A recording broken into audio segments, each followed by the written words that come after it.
విద్యురమన్ గురించి పెద్దగా పరిచయం చేయాల్సిన అవసరమే లేదు. ఎటో వెళ్ళిపోయింది మనసు మూవీతో టాలీవుడ్ ఇండస్ట్రీకి ఎంట్రీ ఇచ్చారు విద్యురమన్. తమిళ నటి అయినప్పటికీ తమ చక్కని నటనతో కామెడీ టైమింగ్తో తెలుగులో మంచి ఫ్యాన్ ఫాలోయింగ్ ని సంపాదించుకున్నారు. పర్సనల్ విషయానికి వస్తే తన భర్త పేరు సంజయ్. విద్యురమన్ సోషల్ మీడియాలో చాలా యాక్టివ్గా ఉంటూ తమ అప్డేట్స్ ని అభిమానులతో షేర్ చేస్తూ ఉంటారు. అయితే తాజాగా విద్యురమన్ ఒక బ్యాడ్ న్యూస్ ని అందరితో షేర్ చేసుకున్నారు.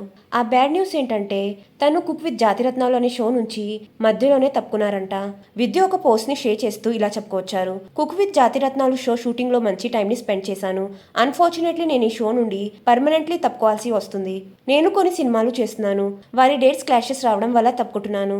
నా బెస్ట్ ని నేను ట్రై చేశాను. ఇప్పటి వరకు నా పర్ఫార్మెన్స్ ని మీరు ఎంజాయ్ చేశారని ఆశిస్తున్నాను. టైటిల్ విన్నర్ కి అలాగే కుక్ అందరికి హార్ట్లీ కాంగ్రాచులేషన్స్. అన్ని ఎపిసోడ్స్ మీరు జియో హాట్స్టార్ లో చూడొచ్చు అంటూ పోస్ట్ చేశారు విద్యురమన్. ఆ పోస్ట్ ని చూసిన వారు నెటిజన్లు మేము మిమ్మల్ని చాలా మిస్ అవుతాం. మీ ఫ్యూచర్ ప్రాజెక్ట్స్ కోసం ఆల్ ద బెస్ట్ అంటూ కామెంట్స్ పెడుతున్నారు. ఇలాంటి లేటెస్ట్ అప్డేట్స్ కోసం నా ఛానల్ ని సబ్స్క్రైబ్ చేసుకుని పక్కనున్న బెల్ ఐకాన్ యాక్టివేట్ చేసుకోండి. Thanks for watching.